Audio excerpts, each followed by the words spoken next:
സ്വീകരിക്കുന്നവനാകുന്നു. യാ അയ്യുഹല്ലദീന ആമനു, അല്ലയോ സത്യവിശ്വാസികളെ, ഇത്തഖുല്ലാഹ്, നിങ്ങൾ അല്ലാഹുവിനെ സൂക്ഷിക്കണം. വഖൂലൂ ഖൗലൻ സദീദ, നിങ്ങൾ ഏറ്റവും ശദീദായ വാക്ക്, ഏറ്റവും ശരിയായ വാക്ക് പറയണം. യുസ്ലിഹ് ലക്കും അഅമാലക്കും, എങ്കിൽ നിങ്ങളുടെ കർമ്മങ്ങളെ അവൻ നിങ്ങൾക്ക് നന്നാക്കി തരും. വയഗ്ഫിർ ലക്കും ദുനൂബക്കും, നിങ്ങളുടെ പാപങ്ങളെ അവൻ നിങ്ങൾക്ക് പുറത്തു തരും. വമൻ യുതിഇല്ലാഹ വറസൂല, ആരെങ്കിലും അല്ലാഹുവിനെയും അവൻ്റെ റസൂലിനെയും അനുസരിച്ചാൽ ഫഖദ് ഫാസ ഫൗസൻ അളീമ, അവൻ ഏറ്റവും മഹത്തായ വിജയമാണ് നേടിയിരിക്കുന്നത്. അമ്മാ ബഅദ് ഫഇന്ന ഖൈറൽ ഹദീസി കിതാബുല്ലാഹ്, വർത്തമാനങ്ങളിൽ വെച്ച് ഏറ്റവും നല്ല വർത്തമാനം അല്ലാഹുവിൻ്റെ കലാമായ വിശുദ്ധ ഖുർആനാകുന്നു. വഖൈറൽ ഹദിയി ഹദിയു മുഹമ്മദിൻ സ്വല്ലല്ലാഹു അലൈഹി വസല്ലം, മാർഗദർശനങ്ങളിൽ വെച്ച് ഏറ്റവും നല്ല മാർഗദർശനം മുഹമ്മദ് നബി സ്വല്ലല്ലാഹു അലൈഹി വസല്ലം കൊണ്ടുവന്ന മാർഗദർശനമാണ്. വശർറൽ ഉമൂരി മുഹ്ദസാതുഹ, കാര്യങ്ങളിൽ ഏറ്റവും ഷർറായിട്ടുള്ളത്, തിന്മയായിട്ടുള്ളത് ആ പ്രവാചകനും സഹാബത്തിനും ശേഷം മതത്തിൽ ഉണ്ടാക്കപ്പെട്ട പുതുനിർമ്മിതികളാണ്. വകുല്ല മുഹ്ദസത്തിൻ ബിദ്അ, അങ്ങനെ ഉണ്ടാക്കപ്പെട്ട എല്ലാ പുതുനിർമ്മിതികളും അത് ബിദ്അത്താണ്. വകുല്ല ബിദ്അത്തിൻ ളലാല, എല്ലാ ബിദ്അത്തും അത് വഴികേടാണ്. വകുല്ല ളലാലത്തിൻ ഫിന്നാർ, എല്ലാ വഴികേടും നരകത്തിലാണ്. സത്യവിശ്വാസികളെ, സത്യവിശ്വാസിനികളെ, അല്ലാഹു സുബ്ഹാനഹു വ തആലയുടെ അളവറ്റ അനുഗ്രഹങ്ങൾ ആസ്വദിച്ചുകൊണ്ടാണ് നമ്മൾ ഏത് പ്രതികൂല സാഹചര്യങ്ങളിലും സുഗമമായി മുന്നോട്ട് പോയിക്കൊണ്ടിരിക്കുന്നത്. അല്ലാഹു നമ്മളെ വെറുതെ സൃഷ്ടിച്ചതല്ലെന്നും ഈ ജീവിതത്തിന് കൃത്യമായ ഒരു ലക്ഷ്യമുണ്ടെന്നും മരണത്തോടുകൂടി അവസാനിക്കുന്ന ഈ ചെറിയ ജീവിതമല്ല യഥാർത്ഥ ജീവിതമെന്നും മരണത്തിന് ശേഷം വരാനിരിക്കുന്ന മരണമില്ലാത്ത ജീവിതമാണ് യഥാർത്ഥ ജീവിതമെന്നും ആ ജീവിതത്തിന് വേണ്ട വിഭവങ്ങൾ സമാഹരിക്കാനെന്ന പരീക്ഷണത്തിൻ്റെ അടിസ്ഥാനത്തിലാണ് അല്ലാഹു സുബ്ഹാനഹു വ തആല ഈ ദുനിയാവിലെ ജീവിതം ഒരുക്കിയതെന്നും അതുകൊണ്ട് മരണത്തിനു ശേഷം ചെയ്തുപോയ ചെറുതും വലുതും രഹസ്യവും പരസ്യവുമായ സകലമാന കർമ്മങ്ങളെയും ഹാജരാക്കിക്കൊണ്ട്, കർമ്മരേഖകൾ ഹാജരാക്കിക്കൊണ്ട് റബ്ബിൻ്റെ മുമ്പിൽ ഒറ്റക്കൊറ്റക്കായി വിചാരണക്ക് നിൽക്കേണ്ടി വരുമെന്നും അന്ന് നമ്മുടെ നാവുകൾ സംസാരിക്കുകയില്ലെന്നും അന്ന് കൈകൾ സംസാരിക്കുകയും കാലുകൾ സാക്ഷി പറയുകയും ഏറ്റവും അപകടം പിടിച്ച ആ ദിവസത്തിൽ വിചാരണയിൽ അല്ലാഹുവിൻ്റെ മുമ്പിൽ നിൽക്കേണ്ടി വരുമെന്ന ബോധത്തോടുകൂടി ജീവിതത്തിലെ എല്ലാ മേഖലകളിലും അല്ലാഹുവിൻ്റെയും റസൂലിൻ്റെയും കൽപ്പനകൾ കാത്തു സൂക്ഷിച്ചുകൊണ്ട് തഖ്വയിൽ അധിഷ്ഠിതമായ ഒരു ജീവിതം നയിക്കണമെന്ന് ആദ്യമായി എന്നോടെന്ന പോലെ നിങ്ങളെയും തഖ്വ കൊണ്ട് വസിയത്ത് ചെയ്യുകയാണ്. റബ്ബ് സുബ്ഹാനഹു വ തആല നമുക്കെല്ലാവർക്കും അതിനുള്ള തൗഫീക്ക് നൽകുമാറാകട്ടെ.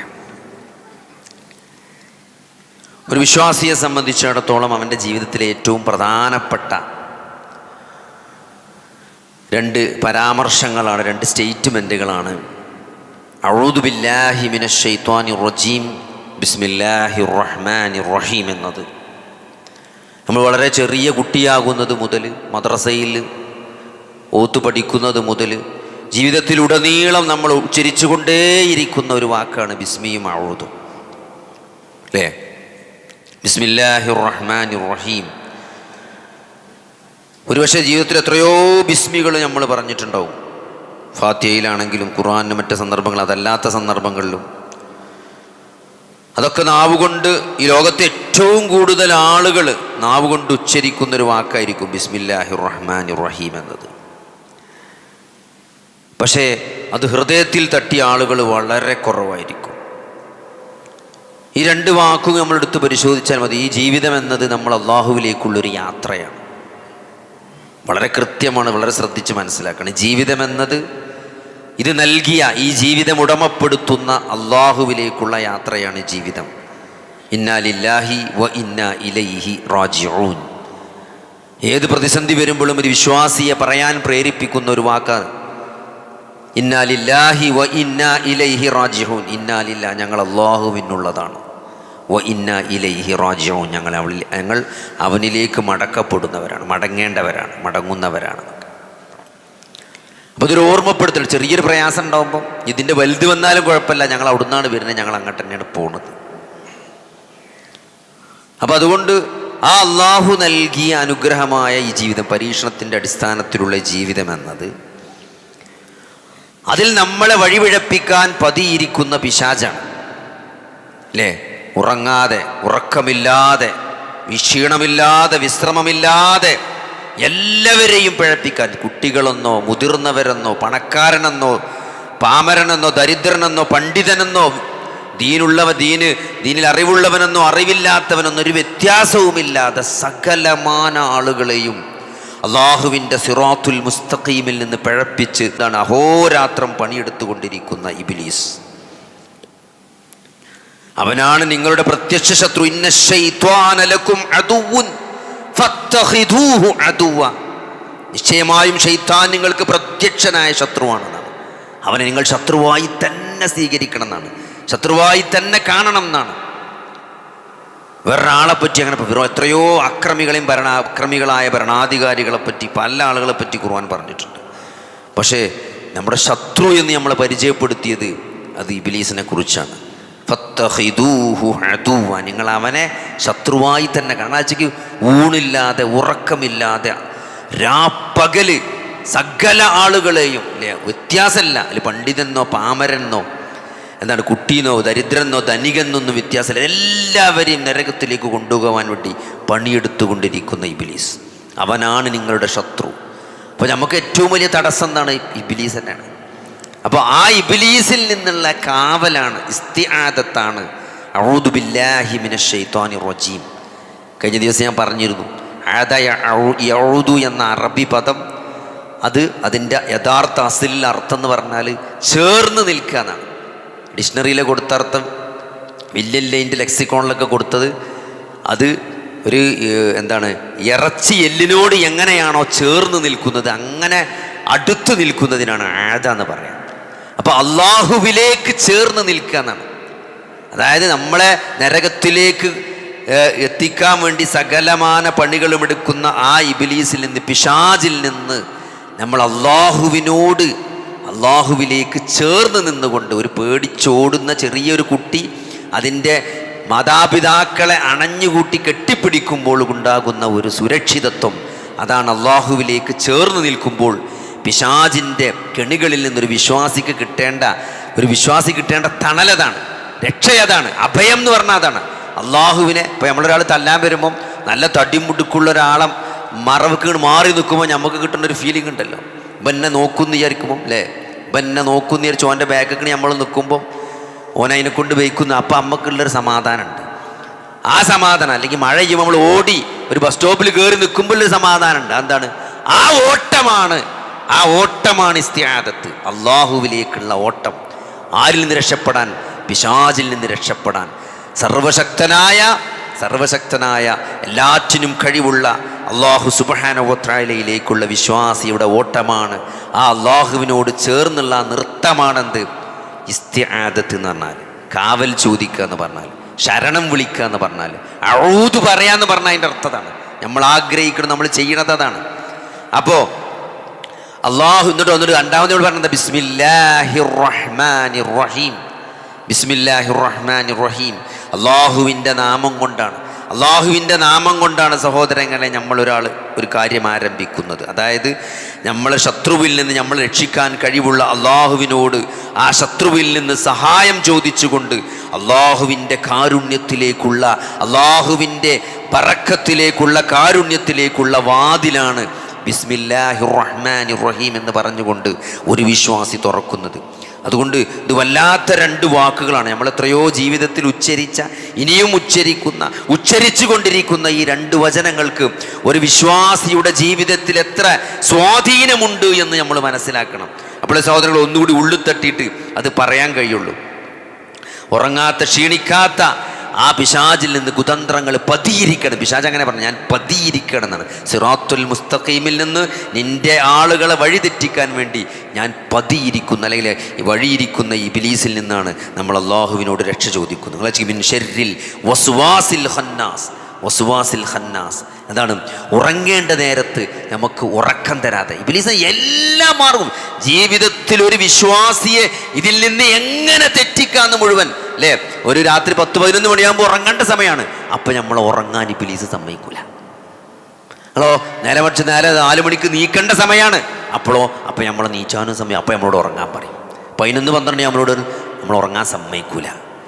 4-5 മണിയാകുമ്പോഴോ നമ്മളെ നീച്ചാനും സമ്മതിക്കൂല. അങ്ങനെ എല്ലാം ഓന് ഉറക്കാൻ നോക്കുന്നതും നമ്മൾ തെറ്റിക്കാനേ കാരണം, നമ്മൾ ഉണർത്താൻ നോക്കുന്നതും നമ്മൾ തെറ്റിക്കാനേ കാരണം. ഇനി ഏത് മാർഗത്തിലും നമ്മളെ നോട്ടത്തിൽ, നമ്മളെ സംസാരത്തിൽ, നമ്മളെ അസൂയയിൽ, ദേഷ്യം, എല്ലാ തരത്തിലും ആളുകളെ പരസ്പരം തെറ്റിദ്ധാരണകളുണ്ടാക്കി, നമ്മളൊരു വാക്കുകൊണ്ട് തെറ്റിദ്ധാരണ, ഊഹങ്ങൾ, ഇതൊക്കെ ഇബ്ലീസ് മനുഷ്യനെ വഴിതെറ്റിക്കാൻ, മനുഷ്യബന്ധങ്ങളിൽ അകൽച്ചയുണ്ടാക്കാൻ, മനുഷ്യബന്ധങ്ങളിൽ വിള്ളലുണ്ടാക്കാൻ, വിശ്വാസികളുടെ ദീന് തെറ്റിക്കാൻ, അവരുടെ ഈമാൻ നഷ്ടപ്പെടുത്താൻ സകലമാന പണികളും എടുത്തുകൊണ്ടിരിക്കുന്ന ഇബ്ലീസിൽ നിന്നുള്ള അഭയമാണ് സത്യവിശ്വാസിക്ക് അള്ളാഹു വാഗ്ദാനം ചെയ്യുന്നത്. ഒരു ഇസ്തിആദത്ത് ചെല്ലുന്നതിലൂടെ, അള്ളാഹുവിലേക്ക് ചേർന്ന് നിൽക്കുന്നതിലൂടെ, അള്ളാഹുവിനോട് സഹായം ചോദിക്കുന്നതിലൂടെ, അള്ളാഹുവിലേക്ക് ഓടുന്നതിലൂടെ ഒരു വിശ്വാസിക്ക് ലഭിക്കുന്ന സുരക്ഷിതത്വം എന്നത് അവൻ്റെ പരലോകത്തിൻ്റെ സുരക്ഷിതത്വമാണ്, മരണാനന്തര ജീവിതത്തിലുള്ള രക്ഷയുടെ സുരക്ഷിതത്വമാണ്. അതുകൊണ്ട് സഹോദരങ്ങളെ, ആ ഇസ്തിആദത്ത് മനസ്സറിഞ്ഞുകൊണ്ട് ഫഇദാ ഖറഅതൽ ഖുർആന ഫസ്തഇദ് ബില്ലാഹി മിനശ് ശൈത്വാനിർ റജീം, ഖുർആൻ ഓതുകയാണെങ്കിൽ നിങ്ങൾ പിശാചിൽ നിന്ന് എന്ത് ചെയ്യണം? അള്ളാഹുവിനോട് ഇസ്തിആദത്ത് ചോദിക്കണമെന്നാണ്. ഈ ആയത്തിൻ്റെ തഫ്സീർ പറഞ്ഞിട്ട് പണ്ഡിതന്മാർ പറഞ്ഞത് എന്താണ്? അഊദു ചൊല്ലൽ നിർബന്ധമാണെന്നാണ്. അഊദു ഓതൽ നിർബന്ധമാണെന്നാണ്, ഖുർആന്റെ കൽപ്പനയാണ്. ഫഇദാ ഖറഅതൽ ഖുർആന ഫസ്തഇദ് ബില്ലാഹ്, നിങ്ങൾ എന്ത് ചെയ്യണം? നിങ്ങൾ ഖുർആൻ ഓതുകയാണെങ്കിൽ നിങ്ങൾ പിശാചിൽ നിന്ന് എന്ത് ചെയ്യണം? അള്ളാഹുവിനോട് ഇസ്തിആദത്ത് ചോദിക്കണം, അഊദു ഓതണം എന്നത് നിർബന്ധമാണെന്നാണ് ഈ ആയത്തിൻ്റെ ഹുക്കുമായിട്ട് പണ്ഡിതന്മാർ പറഞ്ഞിട്ടുള്ളത്. ബിസ്മി ഓതിയിട്ടില്ലെങ്കിലും കുഴപ്പമില്ല, ഔദു ഓതൽ നിർബന്ധമാണ്. ഖുർആൻ ഓതുമ്പോൾ നമ്മൾ നേരെ തിരിച്ചാണ്, നമ്മൾ ഔദു ഓതില്ല, ബിസ്മിയാണ് നമ്മൾ ഖുർആൻ ഓതുമ്പോൾ സാധാരണ ഓതുക. അപ്പോൾ അതുകൊണ്ട് നമ്മൾ അത് മനസ്സിലാക്കണം. അതായത് ഒരു ശൈത്താൻ ജീവിതത്തിൽ ഇടപെടുന്നുണ്ട് എന്ന് നമുക്ക് തോന്നുന്നുണ്ടെങ്കിൽ അപ്പം നമ്മൾ എന്ത് ചെയ്യണം? ഇസ്തിആദത്ത് ചെല്ലണം, ഇസ്തിആദത്ത് ഉച്ചരിക്കണം. അഊദു ബില്ലാഹി മിനശ് ശൈത്വാനിർ റജീം, അല്ലേ? മഹാനായ യൂസുഫ് നബി അലൈഹിസ്സലാം ആ സ്ത്രീ വശീകരിക്കാൻ അള്ളാഹുവിൽ നിന്ന് ശരണം, അള്ളാഹുവിൽ നിന്ന് അഭയം, അള്ളാഹുവിൽ അഭയം പ്രാപിച്ചേക്കാണ്. അപ്പോൾ അള്ളാഹിൻ്റെ പേരുച്ചരിച്ചാൽ മതി. അള്ളാഹുവിനോട് സഹായം ചോദിച്ചാൽ പിശാചിൻ്റെയും പിശാജ് അവിടുന്ന് രക്ഷപ്പെടുന്നതാണ്. അപ്പോൾ അതുകൊണ്ട് സഹോദരങ്ങളെ, പിശാജിന് ആത്യന്തികമായി സത്യവിശ്വാസികളുടെ മേൽ ഒരു അധികാരം, ഇന്നഹു ലൈസ ലഹു സുൽത്താനുൻ അല്ലദീന ആമനു വഅലാ റബ്ബിഹിം യതവക്കലൂൻ, അള്ളാഹുവിൽ പരമേൽപ്പിക്കുന്ന, അള്ളാഹുവിൽ അചഞ്ചലമായി ഉറച്ചു വിശ്വസിക്കുന്ന സത്യവിശ്വാസികളുടെ മേൽ പിശാജിന് യാതൊരു അധികാരവും അള്ളാഹു നൽകിയിട്ടില്ല എന്നാണ്. അപ്പോൾ അള്ളാഹുവിലേക്ക് ചേർന്ന് നിൽക്കുന്ന ഒരാളെന്ത് ചെയ്യില്ല? പിശാചിന് കൊടുക്കാൻ പറ്റില്ല എന്നാണ്. അപ്പോൾ അതുകൊണ്ട് സഹോദരങ്ങളെ, ആ കൊടുക്കാതെക്കണമെങ്കിൽ ആ ഇസ്തിആദത്ത് ഉച്ചരിക്കാനും അത് അർത്ഥമറിഞ്ഞുകൊണ്ട്, ആശയമറിഞ്ഞുകൊണ്ട്, അതിനെ അന്വർത്ഥമാക്കിക്കൊണ്ട് നിലപാടെടുത്ത് ജീവിക്കാനും ഒരു സത്യവിശ്വാസിക്ക് ജീവിതത്തിൽ സാധിക്കേണ്ടതുണ്ട്. അതാണ് അഊദു ബില്ലാഹി മിനശ് ശൈത്വാനിർ റജീം എന്ന്. ബിസ്മില്ലാഹിർ റഹ്മാൻ എന്ന് പറയുമ്പം അള്ളാഹുവിൻ്റെ നാമം കൊണ്ട് ഒരു കാര്യം തുടങ്ങണം. അത് ഭക്ഷണം കഴിക്കൽ മാത്രമല്ല, ജീവിതത്തിൽ സകലമാന നന്മകളും ഒരു സത്യവിശ്വാസി ആരംഭിക്കേണ്ടത് ബിസ്മി കൊണ്ടാണ്. ബിസ്മി കൊണ്ടാണ്. ഭക്ഷണം കഴിക്കുന്നിടത്ത് മാത്രമല്ല ബിസ്മി, ജീവിതത്തിലെ ഏതൊരു നല്ല കാര്യം ചെയ്യുമ്പോഴും അത് ബിസ്മി കൊണ്ട് തുടങ്ങുക എന്നുള്ളത് അതെന്താണ്? അത് പ്രവാചകചര്യയുടെ വെളിച്ചത്തിൽ നല്ല കാര്യമായി പഠിപ്പിക്കപ്പെട്ടൊരു സാധനമാണ് ബിസ്മില്ലാഹിർ റഹ്മാനിർ റഹീം എന്നത്. അല്ലാഹു യാ ഗുലാം സമ്മില്ലാ വകുൽ ബിയമീനിക് വകുൽ മിമ്മാ യലീക്, നീ വലത് കൈ കൊണ്ട് തിന്നണം എന്ന് ഇബ്നു അബ്ബാസ് റളിയല്ലാഹു അള്ളാഹുവിൻ്റെ റസൂല് ഭക്ഷണം കഴിക്കുമ്പോൾ ചെറുപ്പത്തിൽ കുട്ടിയായിരുന്ന സമയത്ത് പറഞ്ഞാണ്. എന്താണ്? അടുത്തുള്ളത് കഴിക്കണം, എന്ത് ചെയ്യണം? വലത് കൈ കൊണ്ട് കഴിക്കണം എന്നുള്ളത്. അപ്പോൾ സഹോദരൻ, ഇത് ഇമാം ബുഖാരി ഉദ്ധരിച്ച ഹദീസാണ്. അതുകൊണ്ട് നമ്മൾ ഒരു ഭക്ഷണം കഴിക്കാമെന്ന് മാത്രമല്ല, നമ്മളെ ജോലിയാകട്ടെ, നമ്മൾ ഡ്രൈവിംഗ് ആകട്ടെ, നമ്മളെ പഠിത്തമാകട്ടെ, വായനയാകട്ടെ, സംസാരമാകട്ടെ, നമ്മളെ ഏതൊരു ജീവിതത്തിലെ നല്ല കാര്യവും, അത് കുറേ കാര്യങ്ങൾ നമ്മളെ ഓർമ്മപ്പെടുത്തുന്നുണ്ട്. നല്ല കാര്യം ആരും കള്ളുടിച്ചുമ്പോൾ ബിസ്മിയല്ലൂലല്ലോ, ചെല്ലോ. വ്യഭിചരിക്കും ആരും ബിസ്മിയല്ലോ ഇല്ല. അപ്പോൾ അതൊക്കെ തെറ്റാണ്, അതുകൊണ്ടാണ് ചെല്ലാത്തത്. ആ ബോധമുണ്ടല്ലോ, ബിസ്മി കൊണ്ട് ചെല്ലാൻ പറ്റിയൊരു കാര്യം ചെയ്യാൻ പാടുള്ളൂ. ബിസ്മി ചെയ്യാൻ പറ്റാത്തൊരു കാര്യം ചെയ്യരുത്, ചെയ്യാൻ പാടില്ല. ആ ബോധമാണ് ബിസ്മി. അള്ളാഹിൻ്റെ നാമം കൊണ്ടൊരു കാര്യം ചെയ്യുമ്പോഴും അത് അള്ളാഹ്ക്ക് ഇഷ്ടമുള്ളതായിരിക്കും. അള്ളാഹുവിന് കോപമുണ്ടാക്കുന്ന ഒരു കാര്യം ഒരു സത്യവിശ്വാസി ഒരിക്കലും ബിസ്മി കൊണ്ട് ആരംഭിക്കൂല. അപ്പോൾ അതുകൊണ്ട് ബിസ്മിയോട് ചെല്ലാൻ പറ്റിയ പണിയെടുക്കുള്ളൂ എന്ന് തീരുമാനിച്ചാൽ തന്നെ നമ്മളെന്താവും? നമ്മൾ നന്നാകേണ്ടി വരും സഹോദരങ്ങളെ. അതുകൊണ്ട് ബിസ്മില്ലാഹിർ റഹ്മാനിർ റഹീം. നമ്മളിപ്പോൾ ചെയ്യുന്ന ഏതൊരു കാര്യവും ആ കാര്യം നമ്മൾ ആദ്യമായിട്ട് നമ്മൾ തുടങ്ങണം അള്ളാനെ കൊണ്ടാണ്. കാരണം ആ കാര്യങ്ങളുടെ പൂർണ്ണമായ അധികാരവും നിയന്ത്രണവും അള്ളാൻ്റെ അടുത്താണ്. ഇത് പൂർത്തീകരിക്കാൻ നമ്മളുണ്ടാകുമോ? ഒരു പുസ്തകം വായിച്ചാണ്, കിതാബ് ഓതുകയാണ്, അല്ലെങ്കിൽ ഒരു പുസ്തകം വായിക്കാൻ തുറക്കണം. അപ്പോൾ ബിസ്മി കൊണ്ട് ആരംഭിക്കുക. എന്താണ് ഈ പുസ്തകം വായിക്കാനുള്ളൊരു തൗഫീക്ക്, കണ്ണ്, കാത്, ചെവി, അത് മനസ്സിലാക്കാനുള്ള ബുദ്ധി. ഇപ്പോൾ ഇത് തുടങ്ങി ഇത് മുഴുവനാക്കാൻ നമ്മളിവിടെ ബാക്കി ഉണ്ടാവുമെന്ന് നമുക്കറിയില്ല. ഈ പുസ്തകം മുഴുവനാക്കാനുള്ളൊരു തൗഫീക്ക്, ഈ പുസ്തകത്തിന് എന്തെങ്കിലും കിതാബിൽ എന്തെങ്കിലും വായിച്ചിട്ട് ഒരു നാഫിയായി ഉപകാരപ്രദമായ ഒരു അറിവ് കിട്ടിയാൽ അതനുസരിച്ച് അമൽ ചെയ്യാനുള്ള തൗഫീക്ക്, അതാണ് ആൾക്ക് പറഞ്ഞു കൊടുക്കാനുള്ള തൗഫീക്ക്. അങ്ങനെ സകലമാന നന്മകളുടെയും താക്കോലാണ് അല്ലെങ്കിൽ കവാടമാണ് ബിസ്മിയിലൂടെ നമ്മൾ തുറക്കണത്. അപ്പോൾ അള്ളാഹു എന്ത് ചെയ്യും? അതിൽ അള്ളാഹു നമുക്ക് ബറക്കത്ത് തരും. ആ ചെയ്യണ കാര്യത്തിൽ അള്ളാഹുവിൻ്റെ ഒരു ബറക്കത്ത് ഉണ്ടാവും എന്നുള്ളതാണ്. അതുകൊണ്ട് സഹോദരങ്ങളെ, അങ്ങനെ ഈ ജീവിതത്തിലുടനീളം ഈ അഊദു ബില്ലാഹി മിനശ് ശൈത്വാനിർ റജീം എന്നതും, അത് നമ്മുടെ ശത്രുവായ പിശാചിൽ നിന്ന് ആരാണോ അള്ളാഹുവിൽ നിന്നും അവൻ്റെ ദീനിൽ നിന്നും നമ്മളെ അകറ്റിക്കളയുന്ന പിശാചിൽ നിന്ന് അഭയം അള്ളാഹുവിലേക്ക് പ്രാപിച്ചുകൊണ്ട് ആ അള്ളാഹുവിലേക്ക് ചേർന്ന് നിന്നുകൊണ്ട് ജീവിതത്തിലെ സകല കാര്യങ്ങളിലും ബറക്കത്തും കാരുണ്യവും ചെയ്യാൻ കഴിവുള്ള ആ അള്ളാഹുവിനോട് ആ അള്ളാഹുവിൻ്റെ പേരുച്ചരിച്ചുകൊണ്ട് അവൻ്റെ തൃപ്തിയോടുകൂടി ഞാൻ ഈ കാര്യം ആരംഭിക്കുന്നു എന്നാണ്. അബ്ദഉ എന്നാണ് അവിടെ ഒരു അബ്ദഉ ഉണ്ട് എന്നാണ്. എന്താണ് അറബി ഭാഷയിൽ പറയും. ബിസ്മിൻ്റെ മുമ്പ് എന്തുണ്ട്? ഞാൻ ആരംഭിക്കുന്നു എന്ന് ഒരു ബ്രാക്കറ്റിൽ എന്ത് എഴുതിയിട്ടുണ്ട്? അവിടെ ഉണ്ട്. അത് കളയപ്പെട്ട് അതവിടെ എഴുതിയിട്ടില്ല എന്നുള്ളൂ, അതവിടെ ഉണ്ട്. അതാണ് ഞാൻ തിന്നാൻ ആരംഭിക്കുന്നു, എഴുതാൻ ആരംഭിക്കുന്നു, ഞാൻ ഡ്രൈവ് ചെയ്യാൻ ആരംഭിക്കുന്നു, ഞാൻ എന്താണ് വായിക്കാൻ ആരംഭിക്കുന്നു. ഏത് നല്ല കാര്യമാണെങ്കിലും അവിടെ ഞാനൊരു ആരംഭിക്കുന്നു എന്ന് അതിൽ പറയാതെ പറയുന്നുണ്ട് എന്നാണ്. അതുകൊണ്ട് സഹോദരങ്ങളെ, ആ ജീവിതത്തിൽ നമ്മൾ അങ്ങനെ അതിനെ കണ്ട് ആ ഒരു രൂപത്തിലാണ് നമ്മൾ ജീവിക്കുന്നതെങ്കിൽ വലിയ മാറ്റമാണ് ഈ രണ്ട് വാക്കുകൾ നമ്മുടെ ജീവിതത്തിൽ കൊണ്ടുവരാൻ പോകുന്നത്. കാരണം കാരുണ്യവാൻ, റഹ്മാനും റഹീമുമായ അള്ളാഹു അല്ലേ, അത്രയും കാരുണ്യവാനായ അള്ളാഹു സുബ്ഹാനഹു വ തആല ഈ ചെയ്യുന്ന ആച്ചയ്ക്ക് നമുക്കിത് ചെയ്യാനുള്ളൊരു തൗഫീക്ക് അല്ലേ. ഒരു ആൾക്കൊരു 10 റുപ്യ കൊടുക്കുമ്പോൾ ബിസ്മി ചെല്ലുമ്പോൾ എന്താണ് ഈ ഒരു 10 റുപ്യ എനിക്ക് തന്നത് അല്ലേ, ഇതിന് ഈ ഒരു 10 റുപ്യ ഉണ്ടാകാൻ എന്തൊക്കെ അനുഗ്രഹങ്ങൾ നമുക്കുണ്ട്. അപ്പോൾ ആ അനുഗ്രഹങ്ങൾ മുഴുവനും എനിക്ക് തന്നത് എൻ്റെ റബ്ബാണ്. അപ്പോൾ അതൊക്കെ ഒരു ഓർമ്മപ്പെടുത്തൽ ആ ബിസ്മിയിലുണ്ട്. അവരുടെ സഹോദരങ്ങളെ, അങ്ങനെ ആ നിലക്ക് ഈ 2 വചനങ്ങളെ കാണാനും അത് ജീവിതത്തിൽ നെഞ്ചോട് ചേർത്ത് വെച്ചുകൊണ്ട് അത് അമലാക്കിക്കൊണ്ട് ആ ബോധത്തോടു കൂടി ഇതെല്ലാം നൽകിയ ഇതെല്ലാം ആർക്കു വേണ്ടിയാണോ സഹോദരങ്ങൾ നമ്മൾ ചെയ്യുന്നത്? ആ റബ്ബിനെ നേരിട്ട് കാണുന്ന ഒരു പരലോകമാണ് നമ്മുടെ ജീവിതത്തിൻ്റെ ലക്ഷ്യമെന്ന് ഈ വചനങ്ങളൊക്കെ നമ്മളെ ഓർമ്മപ്പെടുത്തുന്നുണ്ട്. ആ ഒരു തരത്തിൽ നമുക്ക് ജീവിക്കാൻ അല്ലാഹു സുബ്ഹാനഹു വ തആല തൗഫീക്ക് നൽകുമാറാകട്ടെ. സത്യവിശ്വാസികളെ സംബന്ധിച്ചിടത്തോളം ജീവിതത്തിൽ നമ്മൾ ഏറ്റവും കൂടുതൽ തവണ ഉച്ചരിക്കുന്ന വചനങ്ങളിൽപ്പെട്ടതാണ് ഔദും ബിസ്മി എന്നത്. ചെറുപ്പത്തിലേ നമ്മൾ ശീലിച്ച് അതൊരു ചര്യയായി, അതൊരു ശീലമായി മാറിപ്പോയി എങ്കിലും അതിൽ വലിയ അർത്ഥങ്ങളുണ്ട്, വലിയ ആഴമുള്ള അല്ലെങ്കിൽ വലിയ ശക്തമായ ഒരു ബന്ധമാണ് അള്ളാഹുവുമായിട്ട് ബിസ്മിയിലൂടെയും ഔദൂലൂടെയും ഒരു വിശ്വാസിക്കുള്ളത് എന്ന് ഓർമ്മപ്പെടുത്തണം. അള്ളാഹുവിലേക്ക് നമ്മളെ നരകത്തിൽ കൊണ്ടുപോകാൻ പ്രതിജ്ഞ ചെയ്ത് അതിനുള്ള സകല പണികളും എടുത്തുകൊണ്ടിരിക്കുന്ന, നമുക്കൊരു മറവി ഉണ്ടാക്കുന്ന ചില കാര്യങ്ങൾ നമ്മളെ മറപ്പിക്കുന്നത് പിശാചാണ്. കാരണം എന്തായാലും അത് ഓർത്താൽ എന്ത് ചെയ്യും? അത് ഓർത്താൽ നമ്മൾ രക്ഷപ്പെടും. അത് മറന്നാൽ നമുക്ക് ചില അബദ്ധങ്ങൾ, ഇതൊക്കെ എന്താണ് അബദ്ധങ്ങൾ, ധൃതി, ദേഷ്യം, ഇതൊക്കെ പിശാചിന് ഇതിൽ വ്യക്തമായ പങ്കുണ്ട്. അപ്പോൾ ഇതൊക്കെ നമ്മളെങ്ങനെങ്കിലും ഒന്ന് തെറ്റിച്ച് നരകത്ത് കൊണ്ടുപോകാൻ എന്തെങ്കിലും തെറ്റിദ്ധാരണ ഉണ്ടാക്കാൻ പറ്റുമോ? ഒരു കാര്യം ഇപ്പോൾ ഒരാളെ ഏൽപ്പിച്ചോ, നമ്മൾ മറക്കുമ്പോൾ എന്താ അയാൾക്ക് നമ്മളോട് തോന്നണോ ഞാൻ പറഞ്ഞൊന്നും കേൾക്കില്ല, വിശ്വാസക്കുറവ് ഉണ്ടോ എന്ന് തോന്നും. നമ്മൾ മറന്നതായിരിക്കും, പക്ഷെ അത് മറ്റാൾക്കറിയില്ലല്ലോ. അങ്ങനെ എല്ലാ തരത്തിലും ഫിത്ന ഉണ്ടാക്കാനാണ് എന്ത് ചെയ്യുക? ഇബ്ലീസ് ശ്രമിച്ചു കൊണ്ടിരിക്കുക. അത് നരകത്തിലെത്തിക്കാൻ വേണ്ടിയിട്ടാണ്. അപ്പോൾ അതിൽ നിന്ന് നമ്മൾ അള്ളാഹുവിനോടുള്ള കാവൽ തേട്ടമാണ് ഇസ്തിആദത്ത് എന്ന് പറയുന്നത്, ഔദു എന്ന് പറയുന്നത്. അതേപോലെ ഏതൊരു കാര്യവും നല്ല കാര്യവും ബിസ്മി കൊണ്ട് തുടങ്ങുക എന്നുള്ളത്, അതെന്താണ്? ആ കാര്യം ചെയ്യാനുള്ളൊരു തൗഫീഖ് എല്ലാം പടച്ചോനാണ് നൽകിയത്.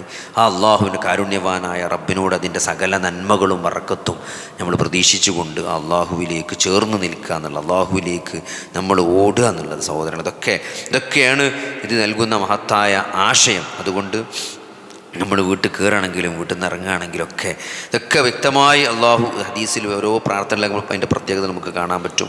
അതുകൊണ്ട് അള്ളാഹുവിനോടുള്ള ഈ ബന്ധം അല്ലേ. അതുകൊണ്ട് നമ്മുടെ നാവ് ഈ 2 വാക്കുകൾ അഊദു ബില്ലാഹി മിനശ് ശൈത്വാനിർ റജീം ബിസ്മില്ലാഹിർ റഹ്മാനിർ റഹീം എന്നീ 2 വാക്കുകൾ ഒരു വിശ്വാസിയുടെ ജീവിതത്തിൽ അതിങ്ങനെ ആ ജീവിതത്തിൽ നമുക്ക് നൽകുന്ന ഒരു കരുത്ത്, ഈ അള്ളാഹുവിലേക്കുള്ള ഈ യാത്രയിൽ ഈ 2 വചനങ്ങൾ നൽകുന്ന കരുത്താണ് ഓർമ്മപ്പെടുത്തിയത്. അത് ഉൾക്കൊണ്ടുകൊണ്ട് അതനുസരിച്ച് ജീവിക്കാൻ നമുക്കെല്ലാവർക്കും അള്ളാഹു തൗഫീക്ക് നൽകുമാറാകട്ടെ.